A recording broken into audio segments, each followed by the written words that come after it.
দায়িত্ব এমন এক জটিল আমানত, কিন্তু দুনিয়ার মানুষ দায়িত্বরে গনিমত মনে করে। এই জন্য দায়িত্ব নেওয়ার জন্য প্রতিযোগিতা করে। অনেক সময় টাকা দিয়ে দায়িত্ব কিনে নেয়। কিনে নেয় টাকা দিয়ে দায়িত্ব কিনে নেয়। একটা দায়িত্ব পাবে, তবে তার সামনে আরেকজন পথের কাঁটা প্রয়োজনে তাকে মেরে ফেলবে। একজন মেম্বার হবে মেম্বার, কয়েক বছর আগের ঘটনা। ও চিন্তা করছে, ও যদি দাঁড়ায় তাইলে আমি মেম্বার হইতে পারবো না, সিস্টেমে ওরে দুনিয়া থেকে আউট করে দিচ্ছে। একটু চিন্তা করে দেখেন, মেম্বারই দায়িত্ব নিবে, এই জন্য পথের কাঁটা ক্লিয়ার। এই দায়িত্ব নেওয়ার জন্য টাকা দিয়ে কেনে, প্রতিযোগিতা করে, প্রয়োজনে হত্যা করে ফেলে। অথচ অতীতের মানুষ এমন ছিল, জোর করে তাদের কাউরে দায়িত্ব দেওয়া যায় না। এই জামানায় দায়িত্ব নেওয়ার প্রতিযোগিতা করে। ইমাম আজম আবু হানিফা রহমাতুল্লাহি আলাইহিকে পিটায় দায়িত্ব দেওয়া যায় নাই। খলিফা মনসুর ইমাম আবু হানিফাকে প্রধান বিচারকের দায়িত্ব নেওয়ার জন্য আদেশ দিয়েছেন। সরাসরি ডিনাই করছে, না, প্রধান বিচারকের দায়িত্ব নিতে পারবো না। মানুষের সামনে এত বড় অফার মুখের উপরে ফিরাইয়া দিছে। খলিফার ইগোতে লাগছে, আত্মমর্যাদায় লাগছে। হাতে চাবুক, ইমাম আবু হানিফার গায়ে চাবুক দিয়া বাড়ি মেরে দিয়েছে। খলিফা মনসুর রাজপ্রাসাদে ফিরে গেলেন। খলিফা মনসুরের চাচা বলে, মনসুর, কাজটা কিন্তু তুমি ভালো করো নাই। ইমাম আবু হানিফার গায়ে আঘাত করেছ, কাজটা মন্দ হয়েছে। যাও তুমি ইমাম আবু হানিফার কাছে মাফ চাও, ক্ষমা চাও। যখন বাড়ি মারছে তখন ছিল রাগ, কিন্তু এখন তো মেজাজ ঠান্ডা, রাগ নাই। কারণ মানুষ যখন রাগান্বিত হয়, তার সিদ্ধান্তের ব্যালেন্স নষ্ট হয়ে যায়। দেখা যায় রাগের কারণে এমন সিদ্ধান্ত সে নিয়ে বসে, রাগ চলে গেলে ওই সিদ্ধান্তের জন্য সে পস্তায়। আমাদের দেশে অনেক বিবাহ বিচ্ছেদ হয়। তরকারি ভালো হইছে, স্ত্রী দেখতে সুন্দর, এই জন্য তালাক দেয় নাকি? তুচ্ছ কারণ থাকে। এক সময় ঝগড়াটা বড় হয়, আস্তে করে এক সময় ডিভোর্স হয়, তালাক হয়। 14 গোষ্ঠী শুদ্ধ এক বসায় মেরে দেয়, আছে না নাই? শয়তানের এক মিশন যখন শেষ, এইবার সে দ্বিতীয় মিশন শুরু করে, মোহাব্বতের খাজানা নিয়ে আসে। এখন মেজাজ তো ঠান্ডা, করলি কি সদরুদ্দির বাপ, মাইয়া তো 1.5 বছরের একটা, এটা পালবো কেডা? এখন যদি আরেকটা বিয়ে করে আনোস, এটা তো ফুটবল বানাইবো। এবার দুইজনে ছাড়া বাঁচবে না। হুজুরের কাছে চলে আইছে, হুজুর কি হয়েছে? হুজুর কাজ তো এ করে ফেলছি। কেন করছে? রাগের ঠেলাই করছি হুজুর। তাইলে রাগের ঠেলায় সিদ্ধান্ত কেন নিলেন? এজন্য হাদিসের মধ্যে আসছে, নবীজি রাগ যখন উঠবে তখন কি করবে?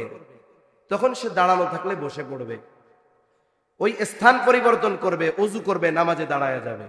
আল্লাহ তাআলা রাগ কমায়া দিবে। এজন্য রাগান্বিত অবস্থায় সিদ্ধান্ত নেওয়া যাবে না। অধিকাংশ সময় রাগান্বিত অবস্থার সিদ্ধান্ত ভুল হয়। আর আমাদের রাগ দিনই কারণে ওঠে না। রাগ উঠে কেন? আমার নেতারে গালি দিছে, হ্যাঁ, আমার নেতার বিরুদ্ধে বলেছে, আমার বিরুদ্ধে বলছে। ওই ব্যক্তির রাগ উঠে গেছে মাথায়, নেতার বিরুদ্ধে বলছে, অথচ নেতা আকাম করে আইছে, এটা সত্য কথা। অথচ ওই ব্যক্তি নবীরে গালি দিলে তার রাগ ওঠে না, কোরআনকে গালি দিলে রাগ ওঠে না, ইসলামের বিরুদ্ধে বললে রাগ ওঠে না, আছে না নাই? ওই নেতারে গালি দিছে, রাগ উঠছে, ওইটা তোরে শয়তানে দিছে, শয়তানে।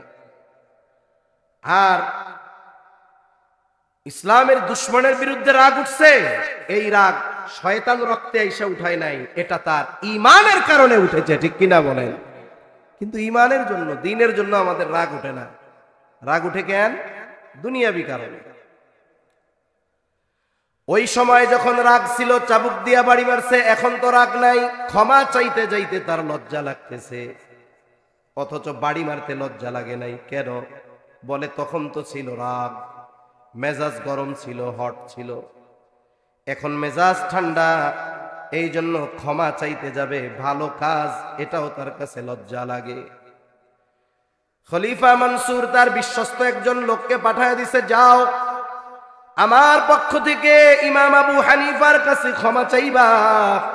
সাথে সাথে এক থলে স্বর্ণ মুদ্রা দিয়ে বলছে, যাও এটা বলবা আমার পক্ষ থেকে তার জন্য হাদিয়া। লোকটা ইমাম আবু হানিফার কাছে গিয়ে বলে, ইমাম, খলিফা লজ্জিত, আপনার সাথে যে আচরণ করেছে এই জন্য মাফ করে দেন। ইমাম আবু হানিফা বলে, হ্যাঁ মাফ করে দিলাম। এইবার ওই লোকটা স্বর্ণ মুদ্রার থলে হাতে দিয়ে বলে, খলিফা এটা আপনার জন্য হাদিয়া দিছে, আর আপনি যদি এই হাদিয়া গ্রহণ করেন তাইলেই খলিফা সুনিশ্চিত যে আপনি তারে মাফ করছেন, আর যদি হাদিয়া না নেন তাইলে ভাববে আপনি মাফ করেন নাই।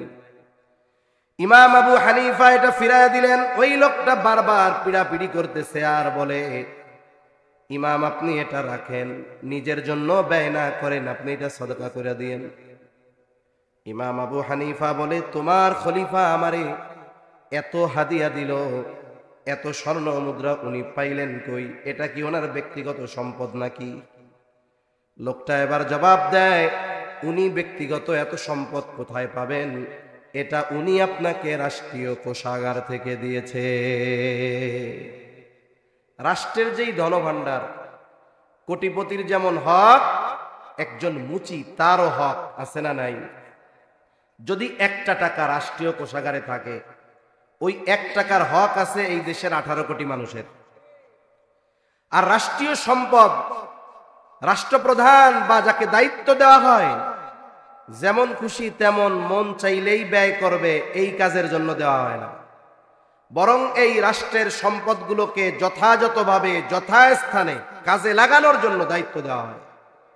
এই দায়িত্ব দেওয়ার কারণে মেম্বার থেকে নিয়ে প্রেসিডেন্ট পর্যন্ত সবার জন্য সম্মানী ভাতা আছে না নাই? ভাতা আছে, সম্মানী আছে, আলাদা ফ্যাসিলিটি আছে। এই সম্মানী ভাতা বা ফ্যাসিলিটির বাইরে মেম্বার থেকে নিয়ে প্রেসিডেন্ট পর্যন্ত যেই ভাতা, সম্মানী, ফ্যাসিলিটি, এর বাইরে কোনো কিছু ব্যক্তিগত কাজের জন্য ব্যয় করা, ব্যবহার করার অনুমতি ইসলাম দেয় নাই। কেউ যদি করে তাহলে রাষ্ট্রের সম্পদের খেয়ানত করবে, দায়িত্বের খেয়ানত করবে। এজন্য কোনো ব্যক্তি এ অধিকার রাখে না যে সে রাষ্ট্রপ্রধান হলেই রাষ্ট্রের সম্পদ যাচ্ছে তাই ভাবে ব্যবহার করবে, এ অধিকার তার নাই। আফসোস লাগে, মুসলিম বিশ্বের দেশগুলোর অবস্থা তো খারাপ। কিছুদিন আগে গাজা, এখনো গাজায় চলতেছে, নতুন করে শুরু হলো সুদানে। মুসলিম বিশ্বের দেশগুলোর অবস্থা বড় করুণ, বিশেষ করে এই জালেম, মুনাফিক আর খেয়ানতকারী শাসকদের কারণে আজকে মুসলমানদের এই অবস্থা। অথচ ইউরোপ, আমেরিকায় এরা আমাদের উপরে শোষণ করতেছে, কিন্তু নীতি নৈতিকতা আমাদের গুলো তারা দখল দিয়ে নিয়েছে। আমাদের দেশের অবস্থা তো এমন, রাষ্ট্রীয় কোনো দায়িত্ব যদি কেউ পায়, একেবারে ছোট দায়িত্ব, এটারও আঙ্গুল ফুলে কলা গাছ হয়ে যায়, ঠিক কিনা বলেন? ইংল্যান্ডের প্রধানমন্ত্রী ছিল বরিস জনসন, করোনাকালীন সময় ইংল্যান্ডের প্রধানমন্ত্রী। কোন দেশের? যারা আমাদের উপরে প্রায় 250 বছর শোষণ করছে। আমরা অনেক সময় গর্ব করি না, ব্রিটিশ আমলের রেল লাইন, ব্রিটিশ আমলের ব্রিজ, হার্ডিজ ব্রিজ এত মজবুত করে বানাইছে কেন? কইতে পারেন কেন বানাইছে? আমাকে চলাচলের লেগে? না না, এই দেশ থেকে একত্রে বেশি বেশি সম্পদ নিয়ে গেছে বোম্বে, ওইখান থেকে জাহাজে করে ইংল্যান্ডে নিয়ে গেছে। এই জন্য মজবুত করে ট্রেন বানাইছে, আমাকে চলাচলের সুবিধার জন্য না, এই জন্য বানাইছে। প্রায় 250 বছর আমাদেরকে শোষণ করেছে, 200 বছরই বলা চলে, শোষণ করেছে আমাদের। 1757 থেকে 1947, 190 বছর শাসন, শোষণ করেছে আমাদের। এই ইংল্যান্ডের প্রধানমন্ত্রী এদেশের যত ধনভাণ্ডার, সম্পদ, স্বর্ণ সব নিয়ে গেছে। ইংল্যান্ড ছিল ফকিন্নি, কি ছিল জোরে বলেন? এটা বাস্তব। উপমহাদেশের সম্পদ গ্রাস করে নিয়ে এরাই সম্পদের মালিক। এই ফ্রান্স কিছুই ছিল না, আফ্রিকারে শেষ করে দিয়ে আজকে পৃথিবীর দ্বিতীয় সর্বোচ্চ স্বর্ণের মজুদ এই ফ্রান্সের মধ্যে। সব মুসলমানদের গুলো নিছে মুনাফিক আর ওই খেয়ানতকারী শাসকদের কারণে। ওরা যদি দায়িত্ব পালন করত তাহলে আজকে আফ্রিকায় প্রতিদিন শত শত হাজার হাজার মানুষ খাবারের অভাবে, গাজায় খাবারের অভাবে মারা যাইত না। এটা আফসোসের ব্যাপার আমাদের জন্য। তো ইংল্যান্ডের প্রধানমন্ত্রী বলতেছে, আমি প্রধানমন্ত্রীর দায়িত্ব ছেড়ে দিতে চাই, আমাগো দেশের সব মানুষ মইরা যাক, তাও আমার চেয়ার ঠিক থাকুক। ঠিক না? আর সে নিজের থেকেই বলতেছে দায়িত্ব ছেড়ে দিন। কেন? উনি বলতেছে প্রাইম মিনিস্টারের দায়িত্ব পালনের কারণে আমাকে যেই অনারিয়াম দেওয়া হয়, সম্মানী দেওয়া হয়, এটা দিয়ে আমার ফ্যামিলি চলে না।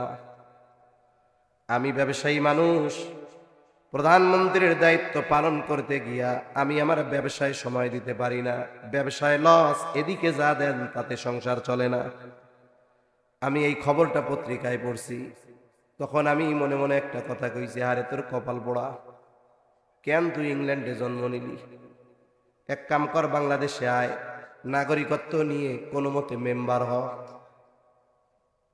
তুই এই দেশের মেম্বার হতে পারলে ইংল্যান্ডে গিয়ে 2-4টা বাড়ি কিনতে পারবি।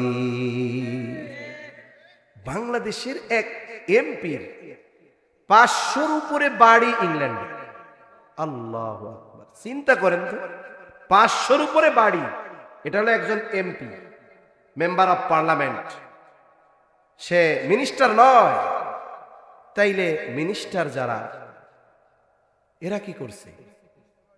আল্লাহু আকবার, আল্লাহ ভালো জানে কি করছে। 3 নাম্বার, শরীয়তের বিধিবিধান পালনের ক্ষেত্রে আমানতদার হব। এইবার দ্বিতীয় বিষয়, আল্লাহ বলেন ওয়াইদা হাকামতুম বাইনান নাসি আন তাহকুমু বিল আদল। আল্লাহ তাআলা বলেন, তোমরা যখন মানুষের মধ্যে বিচার আচার করবা, ন্যায় বিচার করবা। বলতে পারেন যে হুজুর, এই রাত 12:30টার সময় আপনারা আমাকে বিচারক বানাইতেছেন, খেয়ে দেয় আর কাম পান না। বিচারক শুধু সুপ্রিম কোর্ট আর জজ কোর্টে যারা আছে এরাই বিচারক তা নয়। আপনার ঘরে 2 সন্তানের মধ্যে দ্বন্দ্ব লাগছে, আপনি বাবা, আপনি বিচারক। অনেক সময় অনেক বাপ এমন আছে এক সন্তানের দিকে একটু পক্ষপাতিত্ব করে, আছে না নাই?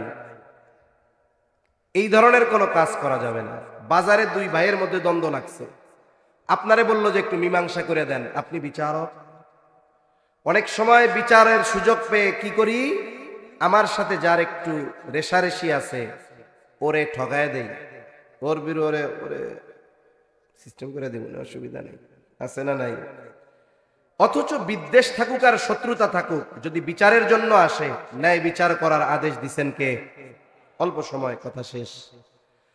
আল্লাহ তাআলা বলেন ওয়ালা ইয়াজরিমান্নাকুম শানাআনু কওমিন আলা আল্লা তা'দিলু ই'দিলু হুয়া আকরাবু লিত্তাকওয়া। কোন সম্প্রদায়ের প্রতি বিদ্বেষের কারণে তোমরা অবিচার করতে উদ্বুদ্ধ হবা না। তার মানে শত্রুও যদি বিচারের জন্য আসে, ওই শত্রুর ব্যাপারেও ন্যায় বিচারের আদেশ দিয়েছেন কে? আল্লাহ আদেশ দিয়েছেন ন্যায় বিচারে। আর নবীজি সাল্লাল্লাহু আলাইহি ওয়াসাল্লাম ন্যায় বিচারের সর্বোত্তম দৃষ্টান্ত আমাদের জন্য রেখে গিয়েছেন। হাদিস থেকে একটা ঘটনা শোনায়া আলোচনা শেষ করে দেই, কষ্ট হবে না তো? নবীজি সাল্লাল্লাহু আলাইহি ওয়াসাল্লামের কাছে বিচার আসছে। নবীজি তো বিচারক। মসজিদে নববীর মেম্বারে বসা শুধু ওয়াজ নসিহত হইতো না, ওই মেম্বারে বসে গোটা দুনিয়া পরিচালনা হইতো, ঠিক কিনা বলেন? কিন্তু আমাদের মসজিদের মেম্বারগুলো থেকে আমরা জান্নাত আর জাহান্নামের কথা ছাড়া কিছু কইতে পারি না। একটু যদি রাষ্ট্র পরিচালনার বিষয়েও কিছু বলা হয়, হুজুর রাজনীতি করেন না, অবস্থা হলো এরকম। নবীজি সাল্লাল্লাহু আলাইহি ওয়াসাল্লামের কাছে বিচার আসছে, এক মহিলা চুরি করছে, হাত কাটা হবে। মহিলা হলো কুরাইশ বংশের একটা শাখা আছে, মাখজুম গোত্র। এই মাখজুম গোত্রের মহিলা। কুরাইশ গোত্রের 3টা শাখা, একটা হলো হাশেমি, একটা উমাইয়া আর একটা মাখজুম। আমার আপনার নবীজি দুনিয়ায় এসেছেন কুরাইশ বংশের হাশেমি শাখা। এটা হলো পৃথিবীর সবচেয়ে সম্মানিত গোত্র বংশ। এই কুরাইশ বংশের একটা শাখা হলো মাখজুম গোত্র। বংশ তো এক, শাখা হয়তো ভিন্ন। মহিলা চুরি করছে, শাস্তি হাত কাটা। নবীজি সাল্লাল্লাহু আলাইহি ওয়াসাল্লাম হুজরার ভেতর সাহাবায়ে কেরাম যখন জানতে পারলো এই মহিলা কুরাইশ বংশের মহিলা, গোত্র যদিও ভিন্ন, নবীজির বংশের মানুষ, সাহাবায়ে কেরাম নবীকে যেমন মোহাব্বত করে নবীর বংশকেও এরকম মোহাব্বত করে। তারা চিন্তা করলো কুরাইশ বংশের এই মহিলার হাত যদি কাটা হয় তাহলে পরের দিন মুনাফিকেরা বলা শুরু করবে, দেখ নবীর বংশের মহিলা এটা চোর। আমাদের সমাজে কিছু খারাপ অভ্যাস আছে। তাহলে দায়িত্ব আমানত। ইমাম আবু হানিফা এবার বললেন, তুমি এগুলো ফেরত নিয়ে যাও, খলিফারে বলবা রাষ্ট্রের সম্পদ ব্যক্তিগত কাজে ব্যবহার করার কোনো সুযোগ নাই। রাষ্ট্রীয় দায়িত্ব পালনে যেই ভাতা তাকে দেওয়া হয়, এই ভাতার বাইরে যদি একটা টাকাও ব্যক্তিগত কাজে ব্যয় করে খেয়ানত হবে। আর এই সম্পদ হেফাজত করা তার দায়িত্ব, এই সম্পদ হেফাজতের দায়িত্ব তার উপরে আমানত। কঠোর ভাষায় বলে দিচ্ছে, লোকটা চলে গেছে সম্পদের থলে নিয়ে। ইমাম আবু হানিফার ব্যাপারে এবার সাজায়া অভিযোগ দিচ্ছে, মিথ্যা কথা। ও খলিফা, আপনার হাদিয়া তো রাখেই নাই, উল্টা আপনারে মুনাফিক কইছে, খেয়ানতকারী কইছে। ফুসলায়া ফাসলায়া রাগ বানায়া দিছে। এইবার ফোর্স পাঠায়া দিছে, যাও, কত বড় সাহস আমারে খেয়ানতকারী বলে। জেলখানার মধ্যে আটকানো হলো ইমাম আবু হানিফাকে। প্রতিদিন চাবুক দিয়ে আঘাত করা হয় আর বলা হয় প্রধান বিচারকের দায়িত্ব গ্রহণ করলে ছেড়ে দেওয়া হবে। ইমাম আবু হানিফা চাবুকের আঘাত সহ্য করেছে, তবু প্রধান বিচারকের দায়িত্ব নেয় নাই। ঐতিহাসিকদের থেকে দুই বর্ণনা। ইমাম আবু হানিফা যখন দায়িত্ব নেয় না, খলিফা মনসুর খাবারের সাথে বিষ প্রয়োগ করে ইমাম আবু হানিফাকে হত্যা করে ফেলছে। আর এক বর্ণনা, উনি যখন প্রচন্ড অসুস্থ, ওনারে ছেড়ে দিয়েছে, তবে গৃহবন্দী করে ফেলছে। এমত অবস্থায় ইমাম আবু হানিফা দুনিয়া থেকে বিদায় নিয়েছেন। যখন উনি গৃহবন্দী, ওনার শাগরেদরা জিজ্ঞাসা করে, ইমাম ওস্তাদ, যেই দায়িত্ব নেওয়ার জন্য আপনার উপরে এত জুলুম, এত অত্যাচার, ওই দায়িত্ব নেওয়ার জন্য যত যোগ্যতা দরকার সব আল্লাহ তাআলা আপনাকে দিয়েছে। আপনি এত জুলুম সহ্য করলেন অথচ দায়িত্ব নিলেন না, কারণ কি? ইমাম আবু হানিফা বলেছিলেন, শোনো, যেই দায়িত্ব আমি নেই নাই, ওই দায়িত্বের ব্যাপারে আল্লাহ তাআলার সামনে আমাকে জবাবদিহিতার কাঠগড়ায় দাঁড়ানো লাগবে না। কারণ আল্লাহ তাআলা যাকে যেই দায়িত্ব দিয়েছে, যে যে দায়িত্ব গ্রহণ করেছে, সেই দায়িত্বের ব্যাপারে জবাবদিহিতা দিতে হবে কার কাছে? নবীজি বলেন, কুল্লুকুম রাঈন ওয়া কুল্লুকুম মাসউলুন আন রাইয়াতিহি। নবীজি বলেন, তোমরা প্রত্যেকেই দায়িত্বশীল, প্রত্যেককে তার দায়িত্বের ব্যাপারে জিজ্ঞাসা করা হবে। উনি বলতেছে, আমার যেই দায়িত্ব নাই আমি এই ব্যাপারে জিজ্ঞাসিত হব না। দায়িত্ব নেবার পর যদি কোনো ত্রুটি বিচ্যুতি হয়ে যায়, আল্লাহ তাআলার সামনে জবাবদিহিতার কাঠগড়ায় দাঁড়ানো লাগবে। এই ভয়ে প্রধান বিচারকের দায়িত্ব নেয় নাই। অথচ আমার দেশ একটা পত্রিকা আছে, ওই পত্রিকার মধ্যে পড়লাম গত সময়ে 5 জন বিচারক অবিচার করার মাধ্যমে সুপ্রিম কোর্টের 5 জন বিচারকের পদোন্নতি হয়েছে অবিচার করার কারণে। অবিচার করছে মানে যে খালাস পাবে ওরে ফাঁসি দিয়ে দিচ্ছে, যে নিরপরাধ 15 বছর জেল দিয়ে দিচ্ছে। খুশি হয়ে গেছে শাসক, তোর মতো বিচারক দরকার, তোর প্রমোশন। আর যেগুলো নেয় বিচারক, ওইগুলারে বয়া রাখছে। সিনিয়র যখন জুনিয়র যখন সিনিয়র হয়ে গেছে, লজ্জায় এমনি চাকরি ছেড়ে দিচ্ছে। তাহলে ইমাম আবু হানিফা রাহমাতুল্লাহি আলাইহি দায়িত্বকে আমানত মনে করেছেন, আমানতদারিতার চিন্তায় তিনি দায়িত্ব নেন নাই। আবু দাউদের এক বর্ণনা আছে, নবীজি বলেন, তোমাদের কাউকে যখন কোনো সরকারি দায়িত্ব দেওয়া হয়, কেউ যদি ওই দায়িত্বের সুচ পরিমাণ খেয়ানত করে, সুচ চিনেন আপনারা? কয় লাখ টাকা দাম? ও, 2টায় পাওয়া যায় বাংলাদেশ। আমাদের দেশে আবার বালিশের দাম 70,000 টাকা। তো এজন্য পেরেশানিতে থাকি। দেখা গেল টাঙ্গাইলের ঘাটালে সুজের দাম 1 লাখ টাকা, হইতে অসম্ভব কোনো কিছু না। এক নারকেল গাছ কাটছে, এক নারকেল গাছ কাটার বিল হয়েছে 27 লাখ টাকা। আমি চিন্তা করি, আরে এই গাছ কত সৌভাগ্যবান, আর এই গাছ যে কাটছে, ওরে বাবা, 1 টাকা 2 টাকা দাম একটা সুয়ের। নবীজি বলেন, কেউ যদি এই সুচ পরিমাণ খেয়ানত করে, নবীজি বলেন কিয়ামতের দিন ওই ব্যক্তি খেয়ানতের বোঝা নিয়ে আল্লাহর সামনে হাজির হবে। এজন্য সাবধান, দায়িত্ব সরকারি হোক আর বেসরকারি হোক, খবরদার দায়িত্বের খেয়ানত কখনো করা যাবে না। সেই দায়িত্ব হতে পারে আপনার মাদ্রাসার, মসজিদের, সেই দায়িত্ব হতে পারে কোনো সংগঠনের, যে কোনো দায়িত্ব হতে পারে, ছোট্ট দায়িত্ব, এটাও আমার আপনার উপরে কি, জোরে বলেন, আমানত। তাহলে লেনদেনের ক্ষেত্রে আমানতদার হব, দায়িত্বের ক্ষেত্রে আমানতদার হব। 3 নাম্বার, শরীয়তের বিধি বিধান আমানত। আল্লাহ তাআলা বলেন, ইন্না আরাদনাল আমানাতা আলাস সামাওয়াতি ওয়াল আরদি ওয়াল জিবাল فأبين أن يحملنها وأشفقن منها وحملها الإنسان। আল্লাহ তাআলা বলেন, আমি এই আমানত আসমানের কাছে, জমিনের কাছে, পর্বতমালার কাছে পেশ করলাম। তারা শঙ্কিত, ভীত, সন্ত্রস্ত হয়ে গেল, এই আমানত তারা বহন করলো না। ওয়া হামালাহাল ইনসান, মানুষ এই আমানত বহন করলো। কি সেই আমানত? মুফাসসিরিনে কেরাম বলেন সেই আমানত হলো কোরআন। কেউ কেউ বলেন এই আমানত হলো শরীয়তের বিধিবিধান। কোরআন শরীয়তের বিধিবিধান, সাংঘর্ষিক নয়। আমাদের বিধিবিধান লিপিবদ্ধ আছে কোথায়, জোরে বলেন? এই কোরআনুল কারীমের মধ্যে, হুদাল লিল মুত্তাকিন। এজন্য আল্লাহ তাআলার যত আদেশ আছে এগুলো আমানত, যত নিষেধ আছে আমানত। কেউ যদি আদেশ করো এমন কোন বিষয় যদি অমান্য করে, 1 নাম্বার খেয়ানতকারী হয়। 2 নাম্বার, যেই বিষয়টার ব্যাপারে সে আদেশ অমান্য করেছে সেটার কারণে তার শাস্তি সাব্যস্ত হয়ে যায়। আবার আল্লাহ বলছে ঘুষ খায়ও না, সুদ খায়ও না, অন্যেরটা মাইরা খায়ও না, নিষেধ, এটা আমানত।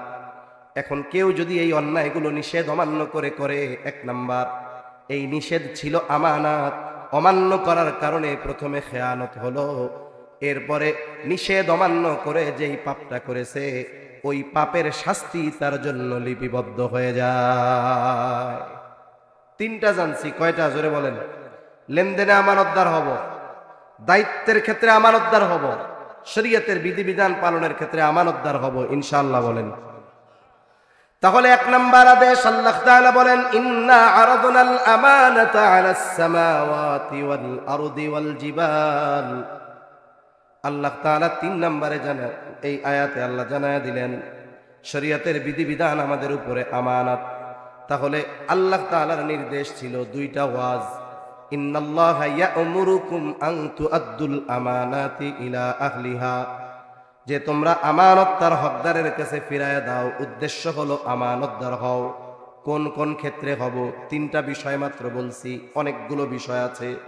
1 নাম্বার লেনদেনের ক্ষেত্রে আমানতদার হব, 2 নাম্বার দায়িত্বের ক্ষেত্রে আমানতদার হব। বংশগোত্র আছে না? কি কি আছে কোন তো? শেখ, খান, সৈয়দ, মন্ডল।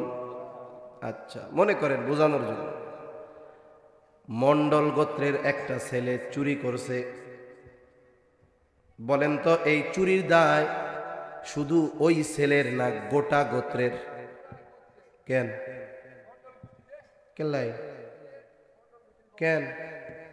হ্যাঁ, তাইলে আপনার গোষ্ঠীর একজন যদি চুরি করে সেই গুনাহ আপনার হইব? তাইলে এবার কোন চুরি করলো একজন মন্ডল গোত্রের, অপরাধ কি গোটা গোত্রের?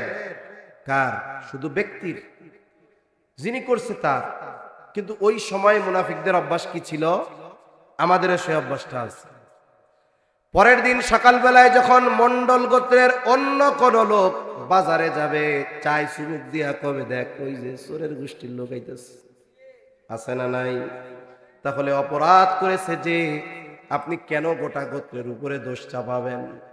ওই সময়ের অভ্যাস এমন ছিল, সাহাবা একরামের এই কথা সহ্য হবে না যে দেখো নবীর গোত্রের মহিলা চোর। তারা চিন্তা করলো মহিলার শাস্তিটা যদি একটু কমায় দেওয়া যায়। এইবার নবীর কাছে সুপারিশ করার চিন্তা করলো। তবে এই মহিলা যে কুরাইশ বংশের, হয়তো নবীজি জানেন না, নবীজির কাছে একটু খবর পৌঁছানো দরকার। কে নবীজির কাছে ঘরে খবর পৌঁছাবে? হযরত যায়েদ রাদিয়াল্লাহু তাআলা আনহুর ছেলে ওসামা, তাকে কয়েকজন শিখিয়ে দিয়েছে, ওসামা তুমি তোমার নানার কাছে গিয়ে বলবা, নানা যেই মহিলা চুরি করেছে সে কুরাইশ বংশের মহিলা। ছোট মানুষ যা শিখাই দিছে যা তাই কইছে। ছোট মানুষ তো আর মিথ্যা কথা বলে না, ওদের আমরা যা শিখাই তাই শেখে। অনেক সময় স্কুল মাদ্রাসায় পোলাপান আসে নাই আগের দিন, পরের দিন আর যাইতে চায় না, মাইর দিব। এখন মা চিন্তা করে যে কোনো পদ্ধতিতে ওরে পাঠাইতে হবে। বলে তুমি যে হুজুর জিজ্ঞেস করলে বলবা তোমার কালকে পেট ব্যথা ছিল এই জন্য আসো নাই। ছোট মানুষ আসছে, হুজুর জিজ্ঞেস করে, স্যার জিজ্ঞেস করে, আগামীকাল গতকাল আসো নাই কেন? ও তো কেন্দে কেন্দে হুজুর আমার পেট ব্যথা ছিল। হুজুরও চালাক, তোর যে পেট ব্যথা ছিল কেডা কইছে? হুজুর আমার মা কইছে। আছে না এরকম? এভাবে আমরা বাচ্চাদের মিথ্যা শেখাই।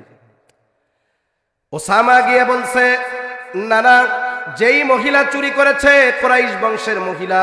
নবীজির বুঝতে বাকি নাই, এই কথা ওসামা নিজের থেকে বলে নাই, ওসামারে কেউ শিখাইয়া দিছে। নবীজি ঘর থেকে বের হলেন, চেহারার মধ্যে রক্তবর্ণ ভাব, রাগের ছাপ চেহারার মধ্যে। নবীজি বলতেছেন, তোমরা কি আমাকে এমন বিষয়ের জন্য সুপারিশ করতেছো যেই বিষয়ের শাস্তি কার্যকর করার নির্দেশ যিনি দিয়েছেন তিনি কে? চুরি যদি করে শাস্তি কি? তবে একটা পরিমাণ আছে, ওটা মুফতিয়ানে কেরাম বলে দিবে। আল্লাহ তাআলার হুকুম, আস-সারিকু ওয়াস-সারিকাতু ফাকতাউ আইদিয়াহুমা। চোর নারী হোক আর পুরুষ হোক, হাত কেটে দেওয়া হবে, কবজি থেকে এই পর্যন্ত ফেলাই দেওয়া হয়। তাহলে এই শাস্তির সিদ্ধান্ত দুনিয়ার কারণ আল্লাহ, এটা চূড়ান্ত ফয়সালা। নবীজি বলেন, তোমরা কি এমন বিষয়ের সুপারিশ করতেছো যেই বিষয়ের শাস্তি কার্যকরের নির্দেশ দিয়েছেন আল্লাহ? এরপরে নবীজি খুতবা দিলেন। নবীজি বলেন, তোমাদের পূর্বে আল্লাহ তাআলা অনেক সম্প্রদায়কে এই কারণে ধ্বংস করে দিয়েছে যে তাদের মধ্যে যখন সম্ভ্রান্ত শরীফ উচ্চ বংশীয় কোনো মানুষ চুরির অপরাধে আটক হইত, ওই যে শরীফ বংশের মানুষ ছেড়ে দেওয়া হতো, শাস্তি কার্যকর করা হতো না। আবার একই অপরাধী যখন কোনো দাঈফ দুর্বল তাকে আটক করা হতো, তার উপরে শাস্তি কার্যকর করা হইত। এই যে সবলকে ছেড়ে দেওয়া, দুর্বলকে শাস্তি দেওয়া, এই অবিচারের কারণে আল্লাহ তাআলা তোমাদের পূর্বে বহু সম্প্রদায়কে ধ্বংস করে দিয়েছে। এবার নবীজি বলেন, আল্লাহে, আল্লাহর শপথ, লাউ আন্না ফাতিমাতা বিনতা মুহাম্মদ সারাকাত লাকাতাতু ইয়াদাহা। নবীজি বলেন, আল্লাহর শপথ, মুহাম্মাদের কন্যা ফাতেমা, খাতুনে জান্নাত ফাতেমা, সেও যদি চুরি করতো, লাকাতাতু ইয়াদাহা, আমি তার হাতটাও কেটে দিতাম। ন্যায় বিচারের ক্ষেত্রে কোনো স্বজন প্রীতি চলবে না। এই ন্যায় বিচার আর আমানতদারিতা আসেনি দেশে, আমাদেরও নাই, রাষ্ট্রীয়ভাবেও নাই। পরিবর্তনের শুরু আমার থেকে হোক, আমি আমার চিন্তা করি। ইমাম শাফিঈর সেই কথা, যে ব্যক্তির মধ্যে আছে সে সৌভাগ্যবান। এজন্য আমরা আমানতদার হব, ন্যায়পরায়ণ হব, ইনশাআল্লাহ।